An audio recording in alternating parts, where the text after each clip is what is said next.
prove that he's still got that side of him, the killer, the ferocious.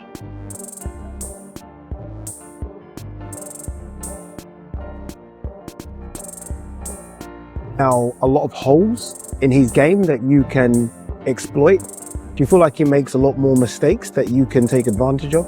He's a great fighter, but I think he have a lot of flaws. I don't think he's offended me, but I'm happy because they underestimated me. I think it's not good idea he make a plans to fight Tyson Fury. I like to make my plans only God. I don't want to make plans for myself. Because if I make a plan for myself, I want to go on top of God, and I can't do that. The God is first, it's the only one. He make the plans, and I think I'm going to break his plan. Before we got to murky waters, but we just said, nah, we're diving straight in the deep end. And I think we put on a great show for the fans. And as I said, even though I'd done the job, I always need a good dance partner, and Dylan was a perfect dance partner. This is just my time. 10 years on, I'm still standing strong, still very, very conditioned. My mind's fully focused. I've been through trials and tribulations during my career, but I feel like those trials and tribulations just show me how strong I am to be able to still be standing today. I know a lot of people wouldn't choose to be sat. This is no ordinary boxing rivalry. Anthony Joshua and Kristian Prenga have taken their feud to another level, and with emotions running high, both fighters are treating this upcoming showdown as a personal mission. Now is my time. I need to show the world. The grave's already been dug, but they keep digging deeper and deeper and deeper. I'm just going to do what I need to do. I'm not the talker guy, but I'm a puncher guy, and I'm Albanian. All the talk's cheap. We will see. You're a great fighter, I have a brother, but in the ring I don't have respect for nobody. I want you to show me no respect. Standing face to face with Anthony Joshua, Kristian Prenga remained completely unfazed, confidently declaring that he plans to finish Joshua before the fight reaches the 10th round. AJ is here, right? I saw AJ just here doing photos. You saw AJ as well. Is this your first time seeing AJ? Yes. How did it feel being that close to AJ? It's not my fighter though. It's the same with every fighter. What do you expect to do July 25th? What's the dream? Do you expect to knock out AJ July 25th? You knock out everyone, that's what you do. When you win, you knock out. It's not gonna go 10 rounds or 12 rounds, how it's gonna be the fight. It's not gonna go 10 rounds, the fight is gonna stop the fight. You expect to stop it? Yeah. For Kristian Prenga, Anthony Joshua is nothing more than the next obstacle on his path. He made it clear that sentiment has no place in the ring, vowing to defeat Joshua and leave with every championship belt within his reach. If you stop him, it will be one of the biggest upsets in boxing.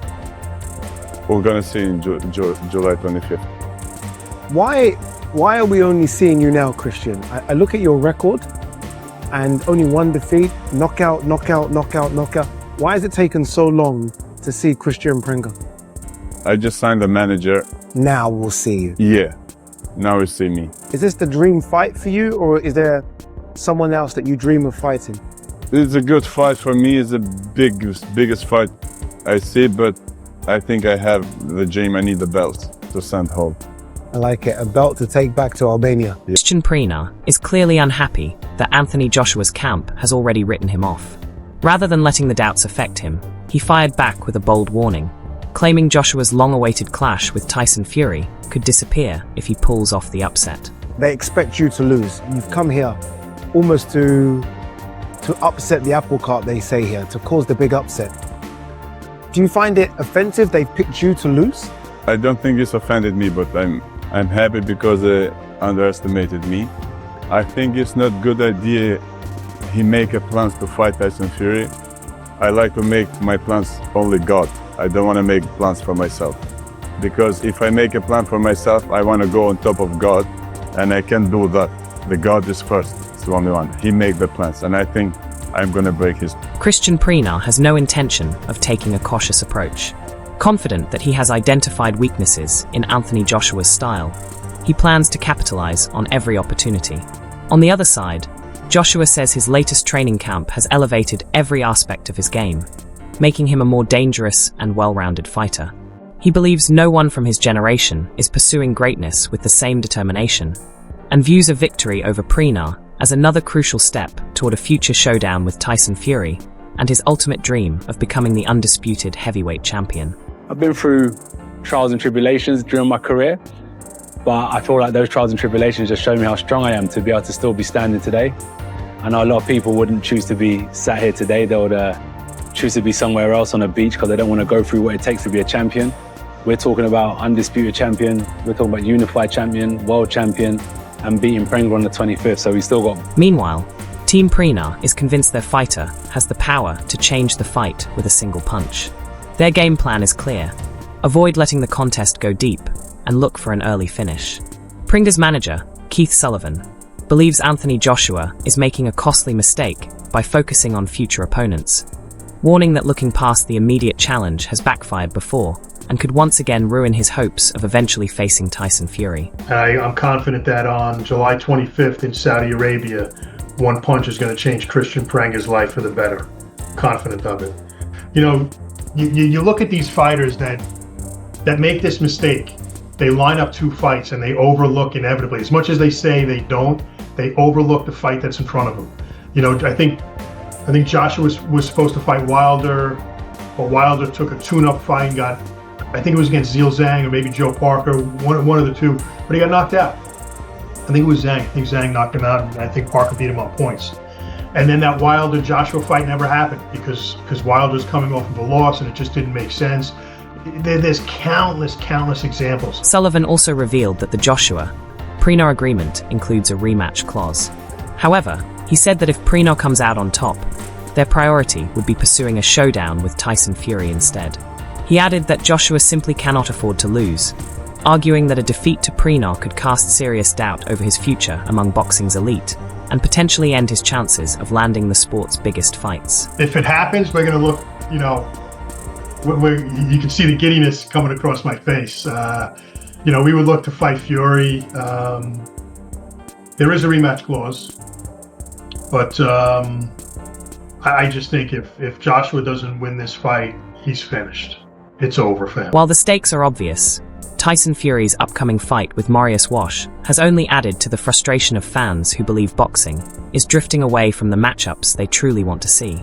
Wade pointed out that although Kristian Prenga hasn't faced many elite opponents, Fury's decision to fight Wash raises even more questions, especially since Wash's most recent appearance came against MMA influencers rather than top-level boxers. You got, no offense to the guy that Anthony Joshua's fighting, but who the fuck is Prenga? Even if he is 21-1 with 20 knockouts or 21 knockouts, who the fuck is that? Why are we doing this? Tune-up fight this, tune-up fight that. This is Tyson's second tune-up. No need for it. Completely and utterly embarrassing. Apparently, this is, someone said unmasked Kane. He's not talking about this guy. He's talking about the other. He's talking about the Hills Have Eyes dude. Where's he at? Let me see. This guy. Holy cow.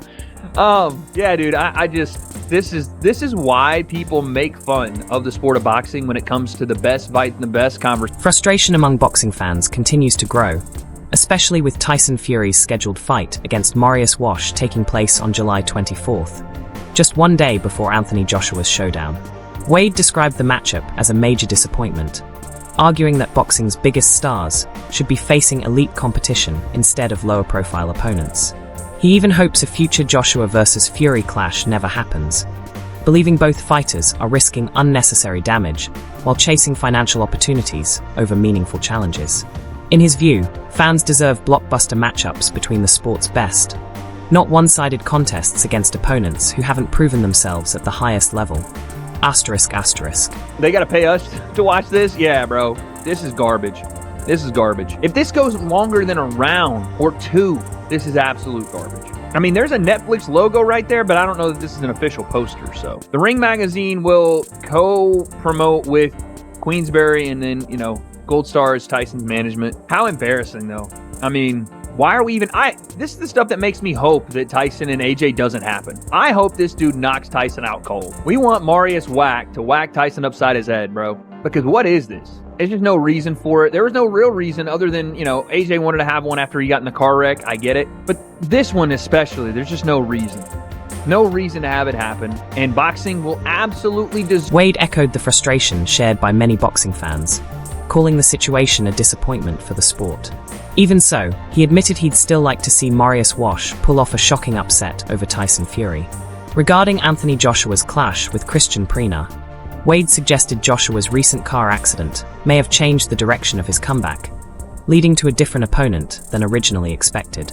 As for Fury, he noted that the former champion already gained valuable rounds against Arslanbek Makhmudov, so taking another tune-up fight could indicate that Fury believes he still isn't fully ready for the biggest challenges ahead.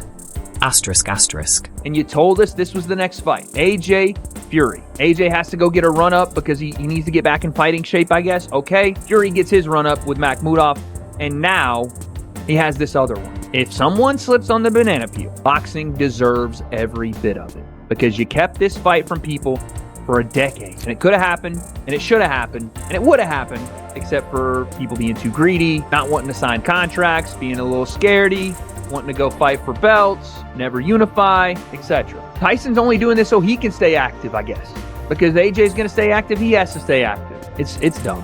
None of it makes any sense, but it would have made more sense if it was someone with a pulse. Like if this would have been somebody around Makhmudov level. Meanwhile, Max Kellerman sees Kristian Prenga as the right opponent for Anthony Joshua at this stage of his career. He argues that Joshua's previous bout against Jake Paul was never considered a serious test, and believes Joshua wasn't operating at his highest level. According to Kellerman, the combination of Joshua's recent car accident and the emotional impact of losing two close friends makes Prenga a sensible comeback opponent.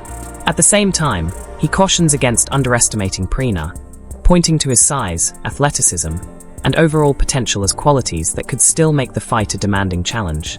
Asterisk, asterisk. He will face the 6'5" Albanian heavyweight Prenga as part of the Esports World Cup, which is a premier annual sporting event and global celebration of competitive excellence and esports fandom. And I'll tell you what, even though it's a tune-up, heavyweight boxing with a guy who can throw a right hand.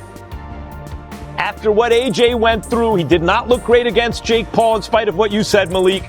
And I think that's partly because he had a lot of pressure on him. He didn't want to get caught with something stupid and lose to Jake Paul. It's a nightmare scenario. Right. But then surviving a car accident where two of your close friends don't survive the accident, you can't underestimate the kind of emotional damage that's done. While Max Kellerman emphasized Kristian Prenga's height and punching power as key advantages, Malik Scott is convinced Anthony Joshua will enter the ring fully motivated and prepared to silence his critics.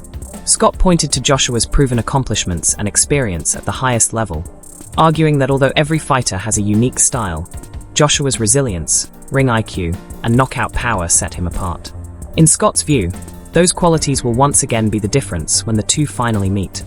Asterisk, asterisk. Your first fight back, you don't want to jump right in with Tyson Fury, but he's fighting a 6'5" guy who can throw a right hand. Like, it's not, like, you know, stranger things have happened. What are your thoughts on the tune-up? Max, you made a great point I want to go back to real quick, because I noticed when me and you make certain comments, people, they really run so far with it. We're not comparing AJ, Cotto, and Arturo Gatti as the same type of fighters in general. That's not what we're doing, but we're saying what you can expect from these kind of fighters. When you see a Miguel Cotto fight, you can expect to see action. You can expect to see vulnerability on his side and his opponent's side. Arturo Gatti, you can expect to see action. So this is what me and Max mean. We mean when you watch AJ fight, you know it's going to go one way. For sure, you're going to get your money. Speaking about Kristian Prenga, Malik Scott argued that his resume doesn't compare to Anthony Joshua's and believes there's a significant gap between the two in terms of experience and accomplishments. Even so, Scott acknowledged that boxing is full of surprises, and if Prenga successfully carries out his game plan, Joshua could find himself in serious trouble. That's why Scott insists this is a must-win fight for Joshua, who still has unfinished business in the heavyweight division and hopes to secure even bigger opportunities in the future. Asterisk, asterisk. I would say the best name on his resume, as far as I can say, and I gotta, shout out my Philly guy, Joey Jawetko, who's a tough guy, can be slick at times, and he was able to beat Joey Jawetko. Now, do he have anything extremely sexy on his resume like AJ did? No, you can't compare that at all. But like Max said, what you can do is compare. We have a big man that knows how to throw a right hand, and guess what, Max? He have nothing to lose. And if this moment don't get to him because he's never been on a stage like this. You know, we could talk about techniques and what's his advantages, but the real thing is how is he going to react to this stage? AJ has been here so many times, and in this case, AJ has a bigger fish to fry, meaning Fury. So we're going to see how Prenga handles. While Tyson Fury and Anthony Joshua remain focused on the opponents directly in front of them, discussions about their future are already gaining momentum. Spencer Brown has suggested that if both fighters successfully navigate their upcoming tune-up bouts and eventually face each other, the winner could be in line for a showdown with Ajit Kabale. If that scenario unfolds, the victor of a potential Joshua-Fury clash would immediately find another high-profile heavyweight test waiting on the horizon. After that fight takes place, and when Tyson Fury beats Anthony Joshua, I said that. I wanted to see your face there, actually, because I know we're going to get onto that. Anthony Joshua fan. He's a lovely fellow, Anthony. But when he beats him, it's all lined up for Tyson Fury to fight Ajit Kabale, or for Anthony Joshua to fight Ajit Kabale. But Ajit Kabale and Tyson are big friends. But business, they both spoke to both of them, and they would both fight. As Tyson Fury continues to face criticism over his decision to fight Marius Wash, Fraser Clarke has come to his defense. Having previously shared the ring with, and defeated, Wash himself, Clarke believes the matchup serves a clear purpose. In his view, Fury is using the fight as preparation for a potential showdown with Anthony Joshua, allowing him to adjust to the size and physical presence of a naturally bigger heavyweight before stepping into an even more demanding contest. There's probably not a negative to say about it all, to be honest. Like, it's strategical, we know that. It's Marius Wack, we know what he offers, we know what he's doing. He's a big lump. If he's preparing for AJ, he's probably bigger than AJ, I think. He's been around the block, you know, I've beat him myself. I think last time I seen him in boxing ring, last time I seen him in boxing, Moses Atuma put him over in about. Oh yeah, I seen him fighting like 4 people at once, which was crazy.